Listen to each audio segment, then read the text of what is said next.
mampu nggak gitu ya Anies Fanslep ini anggap saja misalnya ya dengan perolehan suara ketika pemilu ya 28-an sekian itu kemudian menjadi modal ya untuk membangun partai politik. Ya Anies terlalu ya dianggap tanda petik ya sombong oleh kalangan tertentu. Ini kan menjadi sebuah catatan. Yang ketiga, tadi Anies tidak mau jadi anggota partai juga, ini menjadi problem, Bang. Saya tahu, Bang. Saya berdekat dengan beberapa kandidat kepala daerah gitu. Ketika mereka mengusung calonnya itu semua membuat kartu anggota.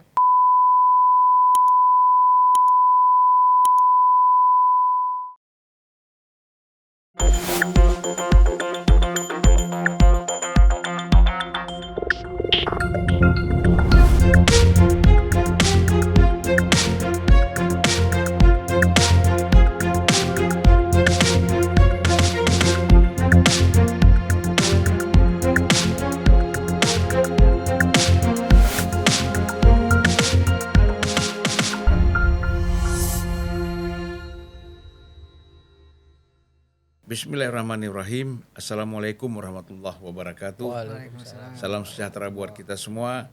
Salam untuk seluruh para penonton Unpacking Indonesia dimanapun berada. Selamat datang kepada Kang Ujang dan Mas Nyarwi. Ya.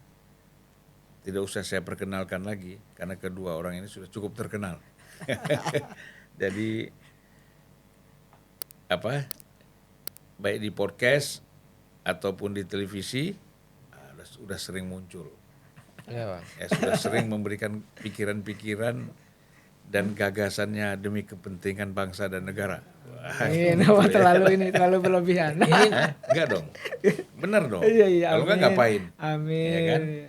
Nah, saya ini juga ke Mas Ngarwi dulu nih. Oh, siapa? Ya, ini kan kita lihat memang politik kita baik Pilpres ataupun Pilkada DKI ini tidak menjadi panas, tidak hot istilahnya tanpa kehadiran Anies kan gitu. Ya. Kan kalau Pilpres kemarin rame-rame kan karena Anies maju. Ya kan? Karena dianggap dia lahir dari kelompok yang kontroversial. Dari calon-calon yang ada, baik Ganjar ataupun Prabowo misalnya. Di DKI ini juga mungkin dia dianggap sebagai tokoh yang figur yang kontroversial yang untuk maju, kan gitu.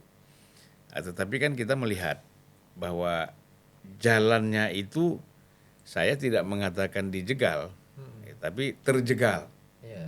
Kalau terjegal itu kan bisa dari dalam, bisa dari luar kan gitu. Nah, bisa saja ada upaya dari luar, bisa aja memang ada persoalan di dalam. Nah, ini kan kita lihat di sini. Nah, sehingga pada kesimpulannya Anies mengatakan bahwa partai-partai ini tersandera. Partai-partai yang ingin mendukung dia ini tersandera.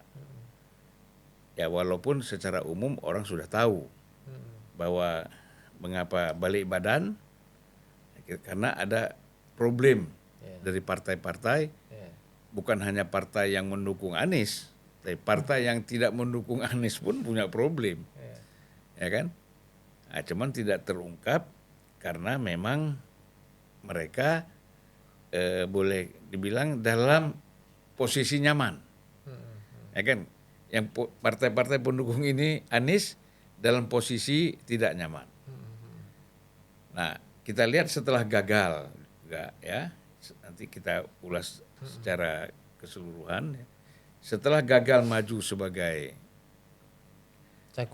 cagup ini, kan Anies mengatakan ingin membangun partai politik.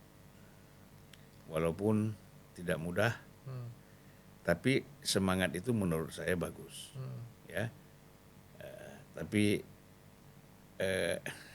apakah itu bisa menjadi harapan baik bagi Anies sendiri atau bagi masyarakat, masih harus diuji.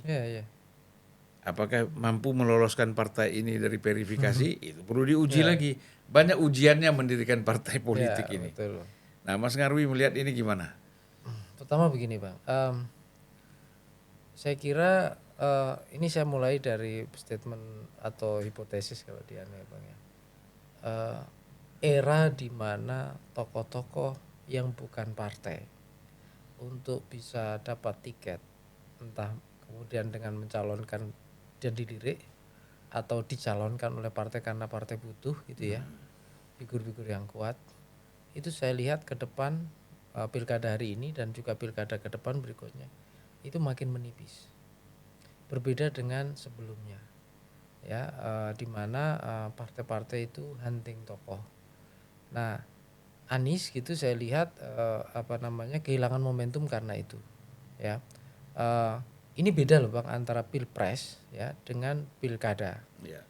Pilkada itu saya bisa melihat dan merasakan gitu bagaimana kader-kader partai. Kalau kita lihat partai itu kan dari level menengah dan ke bawah ini kan persaingan kompetisi antar kader sesungguhnya kelihatan Bang. Karena mereka ada yang jadi tokoh pengurus, kemudian juga di DPRD misalnya begitu, dan mereka juga pengen juga kan mempunyai peluang di eksekutif misalnya begitu. Selama saya ngobrol dengan beberapa tokoh partai misalnya, selama misalnya ada dari kader, prioritas kader yang akan utama yang dapat tiket. Kalau enggak ya tentu orang yang kemudian mensupport atau selama ini dekat gitu. Nah saya lihat partai-partai ini selama beberapa tahun terakhir ini, abang juga tahu ya, ada banyak sekolah partai ya. Artinya partai sendiri makin kuat melakukan kaderisasi dan pendidikan kepemimpinan. Dan mereka tentu tidak mau dikatakan bahwa ini tokoh hebat ini dari luar loh, enggak. Mereka juga pengen memunculkan tokoh yang hebat berhasil di panggung elektoral tapi dari tangan-tangan mereka kan gitu. Bukan karena mereka butuh seperti itu. Jadi itu tak lihat. Nah, dalam konteks pilkada Jakarta saya lihat trennya juga ke arah sana Bang. Ada semacam gengsi partai politik juga ya, bahwa tiket partai politik itu ya harus otoritas partai politik. Artinya kalau mau misalnya mencalonkan diri, nah itu artinya juga harus masuk partai politik kan, tuntutannya ke sana. Dalam konteks ini kan kembali ke Mas Anies tadi, itu kan tekanan itu juga muncul ya dari PKS. Betul bahwa yang awal-awal mendeklarasikan tuh Nasdem ya. Kita kan menyimak itu. Tetapi sesungguhnya menurut saya waktu itu Nasdem kan juga belum punya alternatif tokoh ya. Dan selama ini kemarin Pilpres juga Nasdem kan yang mendorong gitu. Tapi waktu itu saya sendiri kurang yakin kan, pertama Nasdem kursi tidak cukup kan gitu.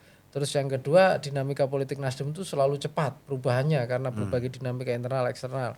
Nah itu yang kedua. Nah yang ketiga sendiri tentu akan tergantung koalisi. Nah ternyata kan dalam perkembangannya kan koalisi juga tidak kunjung terbentuk kan Bang. Nah ketika PKS bahkan mendeklarasikan, dia sudah pasang syarat kan dengan Soebul Iman misalnya. Dan kemudian juga ada semacam aspirasi di kalangan kader PKS, ya kalau mau isi ibaratnya harus ber-KTA PKS kan gitu.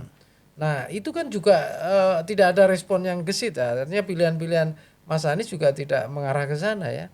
Bahkan ada rekaman-rekaman yang muncul ke publik gitu ya, tuntutan semacam itu, dan belum ada semacam ketegasan. Nah kemudian berikutnya kita simak lagi PDI Perjuangan ya, bahkan ada statement dari Bu Mega kan, katanya enak saja ini ya kalau mau ya ikut kan gitu. Nah bahasa ngikut itu kan juga sebagian diterjemahkan juga harus jelas ya, ber-KTA PDI Perjuangan, apalagi PDI Perjuangan dan mirip kayak PKS ini dua partai yang mengedepankan soal ideologisasi dan kaderisasi Bang. Yang itu memang kemudian tidak mudah tentunya. Saya bisa berempati dengan Mas Anies ya, tidak mudah kemudian memilih salah satu karena begitu ini cenderung ke partai yang kita tahu pendukungnya Islamis, yang ini pendukungnya nasionalis ya. Nah walaupun kalau kita lihat ya, pendukung Mas Anies itu juga di data-data survei kan juga irisannya dengan pendukung PKS sangat tebal kan gitu. Nah tapi balik lagi hari-hari ini itu saya nangkap kesan ya ada semacam sinisme, atau bukan sinisme ya, tapi kritik ya kepada para politisi yang berkarir tapi tidak dengan membangun partai politik. Apresiasi itu kan ditujukan kepada contoh ya Pak Prabowo Bang. Orang melihat Pak Prabowo itu kan bukan sekedar hari ini ya, tapi melihat Pak Prabowo jatuh bangun berpolitik itu dengan membangun partai politik yang udah lama. Nah itu tidak hanya mendapatkan apresiasi dari elit, tapi apresiasi dari pemilih juga kan di situ. Nah dan di regulasi kita yang penting lagi itu kan yang berhak gitu ya mencalonkan itu memang partai politik, itu jelas baik dalam pilkada, dalam pilpres maupun pileg. Jadi otoritas pertama itu di partai politik. Dan secara teori pun kalau kita ngomong demokrasi, pilarnya itu juga partai politik Bang di sana gitu loh, bukan orang per orang gitu ya. Nah Ini yang tampaknya era ini menurut saya itu penting ya, dan saya lihat Mas Anies apa ya, kurang kurang mungkin ya, mungkin masih memikirkan lah ya, belum sampai itu, belum memutuskan. Itu contoh yang bisa diambil ya. Itu kan ketika SBY ya. SBY mendirikan Demokrat kan, dan Demokrat memang itu dibutuhkan waktu pencalonan ya, pemilu 2004. Walaupun pada masa itu suaranya kecil kan. Kalau nggak salah hanya berapa kursi lah, kecil sekali itu. Ya, 7, 7,8. sekian gitu. Tapi kan kemudian partai itu makin bertumbuh dengan dukungan SBY Fans Club kan, Bang. Nah, Nasdem juga sama. Artinya Pak Surya waktu sudah ini kan membutuhkan partai politik, membangun Nasdem. Hanura juga demikian waktu itu, Wiranto gitu ya. Artinya dari para tokoh sebelumnya aja sudah kelihatan gitu ya, bahwa partai-partai itu diperlukan sebagai sebuah medium atau kendaraan juga untuk mengaktualisasikan visi misi dan mimpi politiknya. Nah, memang tantangannya adalah kemudian pertanyaan besarnya, Bang, mampu nggak gitu ya Anies Fans Club ini, anggap saja misalnya ya, dengan perolehan suara ketika pemilu ya 28-an sekian itu kemudian menjadi modal ya untuk membangun partai politik. Karena di sana kan dukungan dari partai-partai pendukung juga irisannya banyak, Bang. Nah, saya kira itu juga pertanyaannya, dari sekian puluh persen itu 28%, itu berapa persen yang murni memang pendukung Mas Anies, misalnya begitu.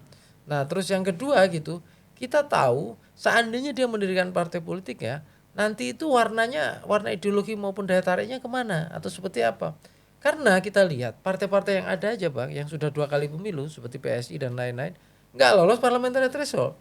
Partai yang sudah lama bahkan seperti P3 saja juga gagal parliamentary threshold. Padahal untuk menguji eksistensi partai itu adalah satunya, yang pertama tentu ya itu penting Tapi ya, nanti kan administrasi. 2029 tidak ada lagi threshold.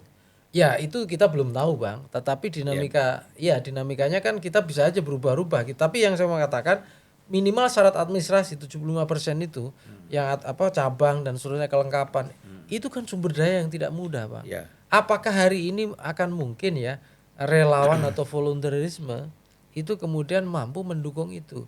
Ya bisa aja politik bisa berubah ya, Bang. Dalam artian kalau misalnya seandainya kita mengandai-andai ya, Bang ya,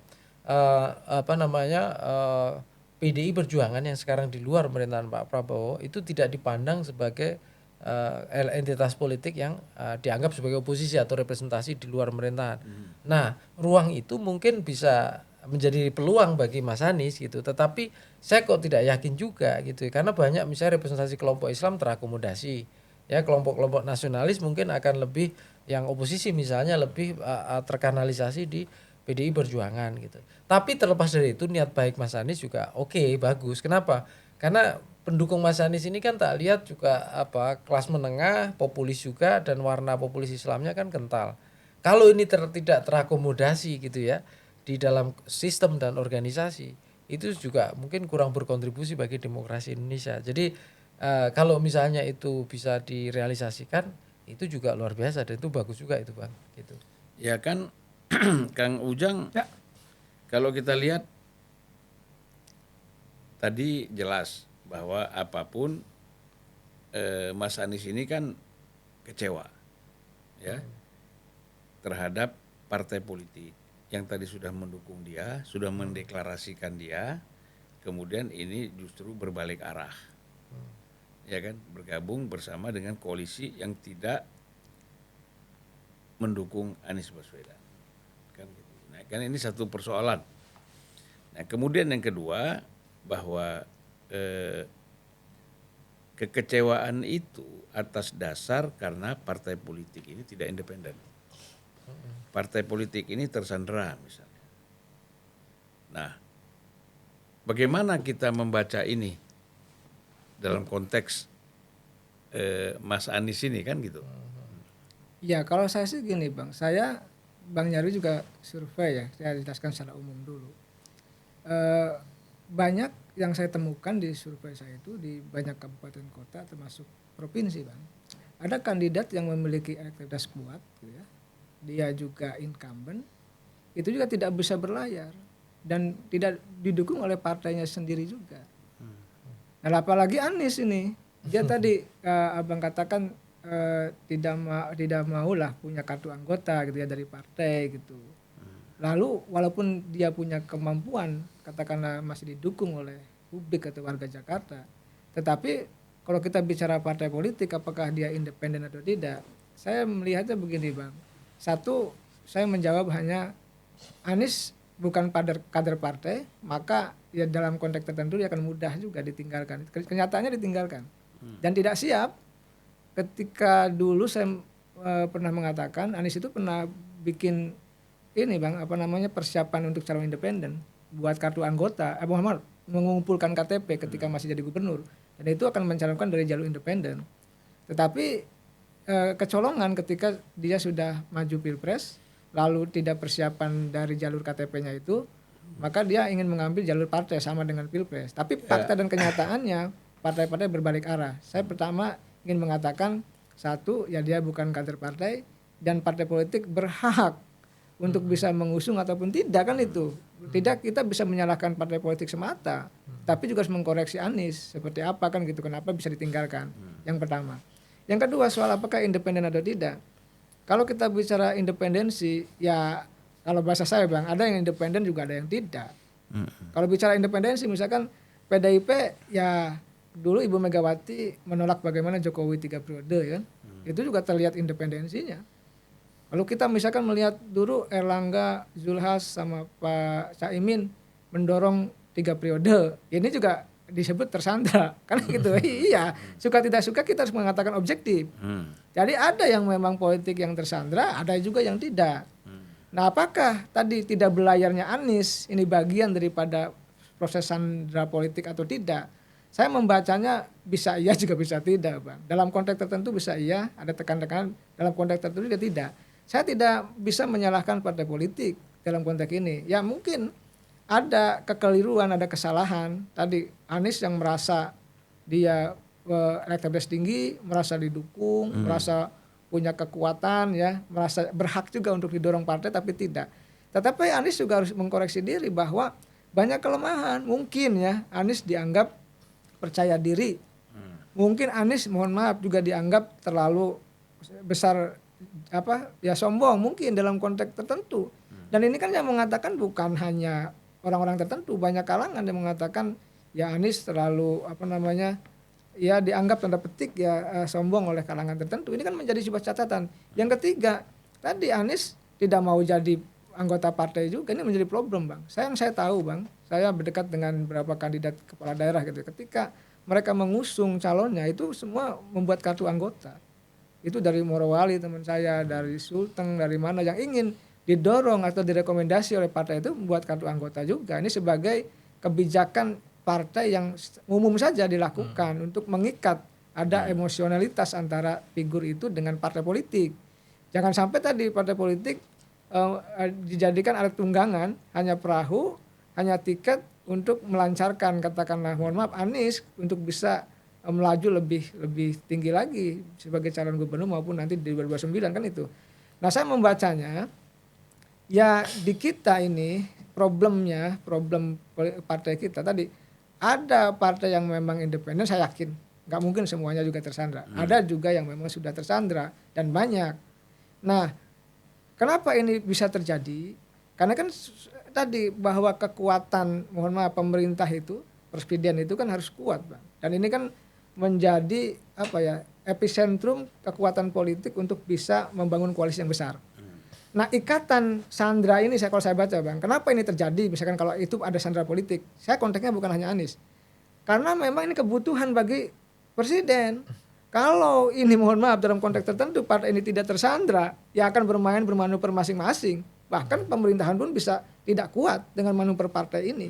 Jadi pasti sandra itu akan terjadi. Nah, dalam konteks kita apalagi mohon maaf masalah hukumnya kita ini menjadi problem Bang. Tebang pilih, menghancurkan lawan, mengamankan kawan. Nah, ini menjadi problem. Nah, demokrasi, mau Bang Nyarwi pasti sudah paham, tidak akan sehat, tidak akan kuat, tidak akan bermartabat kalau penegakan hukumnya nggak pasti, nggak berkeadilan. Nah, kita ini tidak ingin membangun demokrasi yang sehat, kuat. Tadi partainya tidak tersandra, ingin independen, tapi lupa hukumnya ini menyandra. Hukumnya ini bisa dikendalikan oleh kekuasaan. Nah, ini yang menjadi problem kita. Oleh karena itu, ini problem kebangsaan. Saya tidak mengatakan membenarkan Anies, tidak. Ini adalah yang harus evaluasi. Anies evaluasi, partai juga introspeksi bahwa sejatinya ketika Anies tidak didukung ya jangan kecewa. Ini permainan politik, ini game dan hak partai untuk bisa mengusung siapapun. Ada sandra atau tidak ada sandra. Saya ingin mengatakan itu. Kenapa? Saya mengatakan di media Bang, saya bilang Anies kalau memang hebat gitu ya, kalau memang jagoan, kalau emang kuat, silahkan bikin partai. Nah ini akan membuat Nah, oleh karena itu ini diuji. Baru rencana. Ya baru rencana. Emang misalkan kita baca Pak Amin Rais begitu kuat ketokohannya buat Partai Umat juga susah nembus ke Senayan. Lalu Profesor Yusril Iza Mahendra menggawangi PBB pun sudah lama sulit juga untuk menembus ke Senayan. Tidak tahu apakah nanti pembatalan ya 4% itu ya kan. Ini kan akan direvisi. Apakah nanti turun apa naik saya tidak tahu nih revisi undang-undang pemilu terkait dengan parliamentary threshold. Nah, kalaupun memang tetap kalau mau tepat tidak mungkin karena sudah diketok palu ya. Artinya bisa turun bisa ke atas nih. Nah, kalau turun ya mungkin Anies masih punya peluang kalau syaratnya mudah. Tetapi kalau ini thresholdnya naik, ini juga menjadi problem. Oleh karena itu saya melihat ya dalam konteks tadi Anies tidak bisa nyalon, Anies tidak bisa berlayar. Saya mengatakan tidak dalam konteks bahwa ini partai politik semua tersandra, tidak. Ada yang tersandra juga ada tidak. Yang satu itu. Yang kedua, partai politik kan ingin berkuasa, Bang. Ketika ada diajak, ketika ada peluang, ya pasti akan diambil. Saya ditelepon oleh petinggi partai. Kang, itu komentar Kang Ujang katanya ngeri-ngeri sedap. Kami kalau diminta ya akan masuk katanya. Nggak mungkin kan kami dalam posisi yang menolak tawaran itu katanya. Yeah. Nah oleh karena itu saya melihat dibandingkan misalkan mengusung Anies lalu antara mengusung Anies dan memilih kepada berkuasa atau gabung dengan koalisi Indonesia Maju atau gabung dengan Prabowo, ya pasti akan bergabung dengan kekuasaan. Karena bagi partai politik ya ketika misalkan Anies itu besar di partai itu atau membesarkan partai itu, anggaplah kalau masuk itu Bang Fahri mengatakan kan punya agenda sendiri. Ini yang menurut saya partai-partai juga hati-hati dalam konteks mengusung Anies. Mengatakan ya Anies kalau dikasih kesempatan punya agenda sendiri. Nah ini keyakinan inilah yang dibaca oleh partai politik bukan terkait hanya sandra, tetapi meyakini bahwa kalau Anies dikasih ruang itu ya nurut enggak, manut enggak. Selama ini Bang Nyarwi ya, Bang Julpan kan buat kartu anggota pun tidak dilakukan oleh Anies. Nah, saya meyakini Bang bahwa ini adalah sebuah dinamika politik yang sejatinya kita tidak bisa menyalahkan partai politik semata, tetapi harus mengkoreksi Anies juga dalam konteks kenapa tidak bisa diusung, kenapa tidak bisa berlayar, karena kita tidak imbang hanya menyalahkan partai. Mungkin dalam skala tertentu partai iya salah, tapi dalam konteks yang lain Anies juga perlu introspeksi. Apakah Anies tadi kalau diusung, kalau didorong, kalau didukung akan main sendiri atau tidak, ini kan menjadi catatan. Misalkan PDIP punya pengalaman gitu. Pak Jokowi misalkan keluar rumah dengan membakar rumah, itu istilah petinggi PDIP. Yang itu kader yang sudah dibina, yang sudah memang dari Solo gubernur lalu jadi presiden. Lalu hari ini sangat berbeda 180 derajat kepentingan politiknya. Nah Anies ini kan bukan kader ya, pihak lain yang kita tahu ketika jadi gubernur pun berseberangan dengan PDIP. Dengan kata lain Kang Ujang mau bilang Jokowi aja begitu apalagi Anies gitu ya. Saya tidak ingin mengatakan itu, tapi gini ada potensi siapapun ya. Ada potensi siapapun termasuk mungkin kita ya. Ada dalam posisi itu. Ada potensi. Saya katakan tidak Anies. Tapi ada potensi pihak luar itu ya ikatan emosional juga ya kurang. Oleh karena itu sangat wajar ketika partai politik ya ada yang meninggalkan. Ini menjadi menurut saya evaluasi yang besar dari Pak Anies gitu ya. Tadi tepat kita apresiasi kalau seandainya membangun partai, tapi tidak mudah Bang. Abang tahu gimana? Iya, saya tertarik Bang dengan pertanyaan ini. Tadi kan di statement Anies itu kan ada kemungkinan bahasanya kan. Artinya belum deklarasi mau membangun partai, tapi ada kemungkinan kan gitu bahasanya yang menarik. Nah, kita membayangkan mungkin nggak? Ya masih mungkin saja. Tapi pertanyaannya kan mampu nggak partai itu kemudian lolos parliamentary threshold? Kan untuk menguji partai, pemimpin partai itu hebat ya membangun partai. Itu kan dia harus ketika pemilu ya itu di teori juga disebutkan. Salah satunya fungsi partai itu di Indonesia adalah dia bisa mencalonkan gitu ya orang yang kemudian ketika itu bertarung dalam pemilu dan dia bisa dapat kursi ya ketika pemilu itu khususnya pileg. tidak hanya eksekutif. Nah, kita lihat saja Bang, pakai hitung-hitungan supaya Anies kira-kira mampu bagaimana? Pertanyaannya kan gitu, ya. Artinya ini kan tentu saja Mampu apa? Mampu bikin partai? iya, dan lolos parlemen Bang, lolos Iya, parlemen juga. Nah misalnya anggap saja ya kemarin kita belajar dari beberapa partai yang tidak lolos dan yang kehilangan kan ada 2 sebelumnya Hanura, terakhir P3 kan gitu Bang. Rata-rata partai yang kehilangan kursi itu terakhir-terakhir kan kursinya itu 15-16 kursi kan Bang. Iya. Anggap saja misalnya ya dengan total parliamentary threshold yang sekitar 4% itu 4%-an itu kan membutuhkan 14-an, 15, 16 kursi. Dan kita ada dapil Bang, namanya dapil kita kan 88 dapil kan di 87 ya? 87 atau sekian lah di 38 provinsi kalau sekarang. Nah, berarti apa? Berarti kan partai yang mau dibesut Mas Anies ini itu kan harus punya basis, punya home base dulu Bang. Anggap saja dulu kan kayak Jawa Timur misalnya PKB dulu home base-nya. Ya, PDIP dulu home base-nya paling dominan Jawa Tengah dan seterusnya. Kalau Nah, Anies kan bisa Jogja. Sumbar sama Aceh kali. enggak, Jogja itu berapa Bang? Hanya Suaranya sedikit besar. sekali dan udah gitu kompetitif gitu loh. Tidak mudah Maksud juga. Kang Ujang DPP-nya di Aceh. Sumbar kan suaranya besar Anies tuh. Berarti DPP-nya di Sumbar. Enggak, artinya gini, iya kan Bang? Artinya kan harus ada kelihatan kan. Kita harus lihat basisnya di mana kan gitu. Nah, itu pun pasti Kang Ujang akan berhadapan dengan yang sudah basis-basis misalnya kayak PKS ya, yang juga kuat ya, terus kemudian juga bahkan kayak apa PAN juga ya, yang juga pendukung mungkin ada atau beberapa pendukung yang lain kayak Nasdem dan seterusnya. Dan itu saya kira tidak mudah dan itu membutuhkan orang-orang kuat. Membutuhkan katakanlah kuat dalam artian elektoral ya Bang ya. Orang berpengaruh secara elektoral. Nah, pertanyaannya gitu ya, seberapa banyak sih gitu ya orang-orang yang secara voluntary sukarela gitu akan melakukan kerja-kerja politik seperti itu untuk menjadi pilar dari partai. Dan sampai hari ini kalau kita lihat Bang, itu kan belum kelihatan tokoh-tokoh itu. Sehingga pandangan saya dengan kondisi yang ada saya masih skeptis. Soal Kalau saya kemampuan- bukan skeptis. Iya, gimana? Kalau saya melihat komunitinya ya, Iya. komunitas Anies, iya kan? Sebenarnya kan ada di Jakarta kan. Iya. Itu pun tidak terlalu besar juga lah. Ya. Orang ini kan kadang-kadang punya daya hayal yang luar biasa gitu. Kan buktinya kan dalam pilpres saja dia kalah dengan Prabowo. Ya, Jawa Tengahnya dikit. Bang. Walaupun tipis di Jakarta ini kan gitu. Nah artinya dan kita melihat juga ketika 2017 Anies itu bukan yang paling unggul, yang unggul itu Ahok. Iya kan? Putaran kedua baru Anies bisa menang setelah ada sumbangan dari suara AHY. AHY migrasi. Itu orang jangan lupa itu historis itu gitu loh. Nah memang figur Anies ini menarik karena kembali lagi karena antitesisnya Jokowi itu aja. Ya. Dengan tagline perubahan kan gitu. Tapi pertanyaannya mampu nggak kalau pengen menunjukkan dirinya sebagai antitesis Prabowo? Kan beda lagi. Bang. Beda lagi itu. Sebenarnya kan begini, antitesisnya itu berhenti pada bahasa istilah, Iya. bukan pada substansi, Iya. kan gitu, ya. Artinya kalau mengikuti partai-partai pengusungnya, kan bedanya apa sih dengan pemerintah yang ada kan gitu.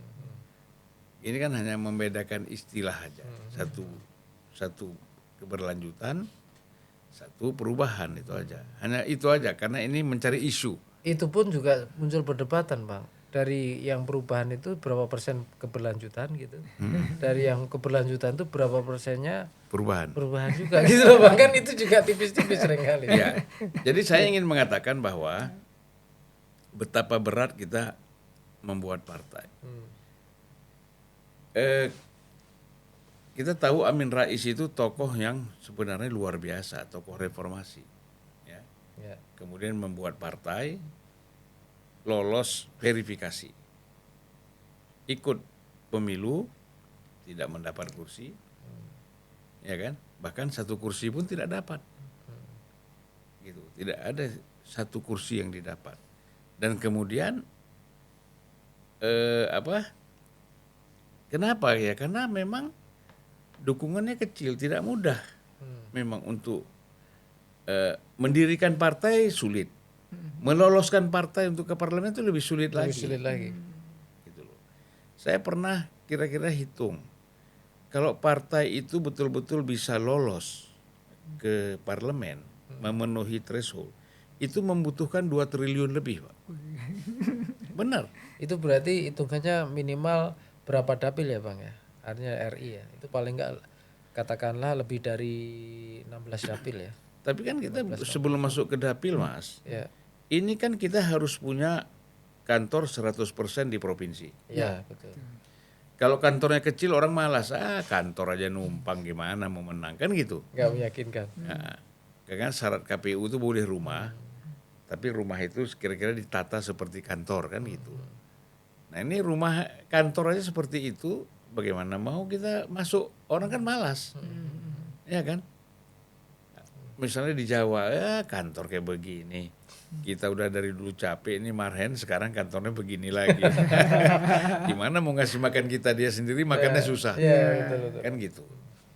Nah kalau nggak punya uang, itu baru tingkat provinsi. Kabupaten berapa kita nih sekarang? 400 berapa? Enggak, 545. 40-an Bang. Iya. Ya 545 kabupaten kota. Itu semuanya katakanlah 75% Ya. untuk memenuhi Ya syarat berarti kan 450-an mungkin. ya Sekitar itu. 450-an misalnya. Itu satu kantor kan kita tahu paling tidak 50 juta di kabupaten, ya kan? Itu setahun. Itu 5 tahun menuju pemilu. Nah, kalau 5 tahun persiapan dia bagaimana? Atau katakanlah 3 tahun. Berapa biaya yang dibutuhkan? Bukan hanya itu, gaji, ya kan?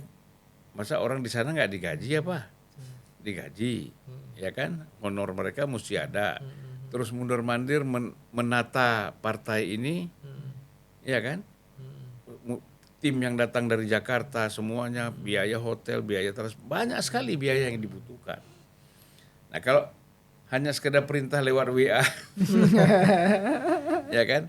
Iya aja. Nah, karena kan saya pengalaman ketika Nasdem menjelang verifikasi. Misalnya saya datang ke satu provinsi dan saya diangkat sebagai ketua DPW di situ. Karena yang sebelumnya mengatakan semua udah beres. Ketika saya cek semua. Ternyata ada cabang di kabupaten itu pelangnya di bangunan yang belum selesai. Bahkan itu baru pondasi. Pondasi Itu berarti bukan kantor Bang, itu rencana kantor kan. tapi rumah orang punya. Iya. Ya kan gitu. Nah, begitu juga banyak daerah-daerah lain yang sebenarnya problem kalau tidak dikontrol. Nah, ini bisa tidak lolos verifikasi faktual. Jadi menurut saya ya, Mas Hadis ini mau bikin partai ini hitung-hitung lagi lah. Jangan emosional. Jangan dengan pendekatan emosional. Pertama hitung uang. Ada nggak 2 triliun? Kan 2 triliun itu iklan segala macam, bendera ini, ya kan? Nah, belum lagi di situ ada siluman masuk kan, cuman mau uangnya aja, kerja enggak segala macam. Jadi nggak mudah lah. Kita semua pengalaman mendirikan partai ya. Nah, jadi memang ya Mas Anies harus berhitung matang-matang. Makanya saya mengusulkan kepada Mas Anies itu, ya daripada bikin partai, ada biaya yang murah, ya dia bikin satu institut yang serius. Ya kan? Bahkan saya mengatakan bisa bagaimana dulu ada Club of Rome. Di situ kan cendekiawan intelektual internasional dunia berkumpul. Nah Anies kan punya kemampuan di situ. Ya kan? Seorang dokter lulusan Amerika yang dia sebenarnya bisa membangun institusi ini menjadi terkenal dan memikat, mengajak tokoh-tokoh internasional, tokoh-tokoh nasional yang memang bisa, ya kan, mengangkat ya tentu kan ini dianggap dia sebagai figur Ya. gitu. Nah, jadi jangan orang ini kadang-kadang begini. Saya kalau nggak jadi gubernur nggak bisa calon presiden. Ya, Saya kalau nggak ketua umum partai nggak bisa calon presiden. Itu pikiran mindset seperti itu harus kita buang.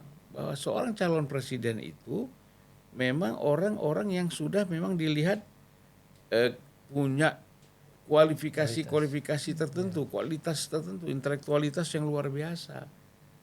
Nah kemudian baru kan, tapi kan dia sudah punya jaringan, ya kan? Networknya kan sudah punya Iya. kan mas, Dan sifatnya organik. organik. Ya. Itu Kang Ujang. Gimana ini? ya ada 3 hal yang saya bisa baca kalau ingin mendirikan partai. Tadi faktor logistik, Abang katakan. Lalu faktor ketokohan yang lain, Bang. Kan ada penyandang dana. Penyandang itu orang yang punya kekuatan uang lah ya. Nah, Pak Anies punya enggak penyandang dananya? Kalau dia punya ya silahkan kan gitu. Mungkin dananya sendiri ada. Dan yang kedua, penyandang nama. Penyandang nama itu punya ketokohan nama-nama besar dari tokoh-tokoh yang lain, bukan hanya Anies. Partai itu bisa besar kalau tadi Bang Nyarwi katakan punya tokoh yang lain, yang itu levelnya di nasional maupun tokoh-tokoh lokal. Ya kalau dulu kalau Rasul itu mencari orang-orang yang kuat gitu ya. Abu Bakar, Umar, Utsman semua punya kelebihan masing-masing. Makanya di sekeliling Nabi itu orang-orang hebat. Sehingga dalam konteks dakwahnya menjadi luar biasa gitu. Nah, partai pun sama sebenarnya. Mereka yang partai-partai kuat hebat itu ya biasanya punya tokoh-tokoh andalan yang banyak yang dia tadi tokohnya betul didukung oleh kekuatan massa yang besar. Nah, ini juga tidak mudah kalau hanya membangun pencitraan hanya personal Anies. Saya agak sulit, agak berat kalau tidak membangun ketokohan yang lain ini. Saya meyakini kalau partai ini yang besar tumbuh, kalau katakanlah seandainya Anies jadi mendirikan partai, maka tadi membangun merekrut tokoh-tokoh yang berkualitas, yang bagus, yang punya basis massa menjadi penting.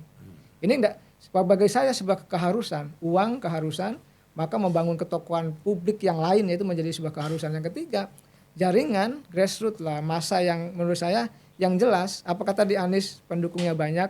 Apakah ini dipotret sebagai sebuah massa yang jelas gitu? Apa walau bahasanya masa bayangan? Apakah muncul ketika pilkada saja? Apakah muncul ketika pilpres saja? Ini kan harus diuji juga. Misalkan antara PAN dengan Partai Umat ini kan membelah massa Muhammadiyah. Mana yang mendapatkan? Ini kan PAN mungkin mendapatkan sisi-sisi dari positif dari Muhammadiyah mungkin. PKB juga walaupun berbenturan dengan PBNU, tetap saja captive marketnya adalah kalangan Nahdliyin kan begitu. Dengan Anies ada dong didukung oleh Persis dan Al Irsyad. mungkin ya. Iya kan? Ya. Tapi seberapa kuat? Nah, itu. Enggak kan ini bicara dukungan dulu. Ya oke. Soal Jadi, kekuatan. ya basis massa ini tetap menjadi penting sebagai tadi salah satu pilar penyangga ya dalam konteks membuat partai. Tentu banyak faktor lain yang harus kita lihat para lain untuk bisa katakanlah untuk membuat partai yang oke, yang kokoh ya. Tapi dalam pengalaman terakhir 10 tahun terakhir lah 2019, 2024 bukan hanya partai baru yang bisa dapat kursi gitu. Tetapi partai yang lama pun bertumbangan. Artinya Hanura tadi dikatakan Bang Nyarwi, P3 juga bertumbangan. Ini kan tantangan yang menurut saya tidak mudah. Walaupun saya melihat ada celah, ada keputusan MK itu yang membatalkan threshold 4%. Cuma persoalannya apakah turun gitu sesuai yang diminta oleh Perludem, apakah naik? Ini kan tergantung dari revisi undang-undang yang akan dibahas ke depan oleh DPR bersama pemerintah. Nah, tapi saya meyakini kalau logistiknya tidak ada, lalu ketokohan publik yang lainnya juga nggak ada, lalu basis massanya juga captive marketnya misalkan hanya bersandar kepada kelompok tertentu, ini juga menurut saya agak sulit, agak berat Bang. Karena tadi tidak mudah, personifikasi Anies itu mungkin dia tokoh, tapi ketika sudah mendirikan partai, ya belum tentu juga menjadi tokoh yang besar di partai itu begitu. Ya memang banyak problem. Ya. Mungkin juga bisa konflik internal di partai itu bisa menyingkirkan dia juga. Jadi saya kadang mikir begini Bang ya. Saya itu pasca reformasi khususnya ya. Saya melihat jarang sekali ada politisi yang punya daya tarik pikat elektoral yang kuat, tapi sekaligus organisatoris partai politik. Itu jarang. Rata-rata salah satu. Ada yang sangat kuat sebagai pemimpin partai politik, Tapi faktanya kan banyak di data survei kalau ketum-ketum itu kita survei nggak angkat Bang. Ada juga yang di survei itu bagus tapi dia track record di organisasi partainya nggak menonjol Bang. Nah seperti itu. Ada juga bahkan tidak terasosiasi dengan partai politik kan. Termasuk Mas Anies kayak gini kan gitu. Nah itu saja gitu mentransformasikan diri dari pemain di panggung elektoral ya artinya tokoh berpengaruh ke kultur organisasi partai itu tidak mudah. Dia butuh skill dan butuh koordinasi bahkan butuh track record dan pengalaman. Ya termasuk tahu persis kebutuhan dan lain-lain itu juga artinya kalau Anies mendirikan partai politik Anies tentu saja butuh mitra orang-orang yang punya kemampuan dulu ya untuk mengelola itu belum lagi resources Bang ini lebih lain lagi kan gitu resources anggap saja misalnya butuh sekitar 14 dapil DPR RI yang bisa 14 dapil itu kaki penyangganya aja itu udah berapa kabupaten kota ya padahal dalam politik itu kan kita tahu pertarungan yang menguji awal bukan hanya untuk lolos administrasi, menguji lolos parlemen, itu kan memenangkan pertarungan elektoral di bawah itu dan itu butuh para petarung. Ya, petarung itu nggak mungkin bertarung dengan jurus tangan kosong, Bang. Ya rata-rata mereka harus punya ilmu kekebalan itu, Bang, dan ketebalan itu, Bang. Nah, itu yang seringkali juga kemudian itu saya kira harus itu tidak mudah ya solusinya. Apakah bisa dengan volunteerisme? Ya saya itu masih ragu ya bahwa masyarakat pemain politik menengah bawah itu kemudian punya modal cukup untuk independen dan kemudian bahkan tidak terkooptasi. Makanya kalau misalnya tidak ada kooptasi atau potensi dinasti politik di bawah itu rasanya sulit karena beberapa yang saya lihat sendiri misalnya para petarung elektoral di level kabupaten kota kemudian masuk ke provinsi dan bahkan RI itu ada jejaring Bang ikatan keluarga dan seterusnya. Di sana ada dinasti, di sana ada pertalian-pertalian yang kemudian yang memungkinkan bahwa keberadaannya maupun kemudian masuk ke partai itu pada akhirnya tersandra. Jadi kalau mengatakan partai yang tersandra itu rasanya sulit karena relasi politik dan ekonomi di negeri ini itu sering luar biasa lekat seringkali dan itu yang menjadikan menjadikan aktivitas ekonomi begitu independen politik susah juga politik kemudian tidak dikaitkan ke ekonomi juga susah juga dan pada para pelaku ini ada yang kemudian pengusaha politisi dan ini kemudian di level lokal aja berproses dan itu yang menjadikan kondisi-kondisi itu tidak ideal ya sebagaimana yang mungkin ada di benak Mas Anies seperti itu. Ya baik Mas, kita juga sudah ini hampir 40 ngobrol-ngobrol begini aja 45 menit nih. Luar biasa. Ya kan? Luar biasa dan kalau lama-lama kita bicara seperti ini ya akhirnya kita menjadi konsultannya Anies Baswedan. Padahal tidak dibayar. Iya, ya kan? Bang. Ya mudah-mudahan Mas Ngarwi sama Kang Ujang nanti setelah Mas Anies menonton misalnya mana tahu ataupun orang lain yang simpati kepada Mas Anies menonton ini merekrut Kang Ujang dan Mas Nyarwi sebagai konsultan Mas Anies khususnya untuk mendirikan partai politik. Padahal yang punya pengalaman Bang Zulfan. Bang Zulfan. Jadi kita telepon Bang Zulfan dulu. Ya asal dapat kebagian. Oke, terima kasih Mas Nyarwi, Kang Ujang. Sampai jumpa lagi. Assalamualaikum warahmatullahi wabarakatuh. Waalaikumsalam warahmatullahi wabarakatuh.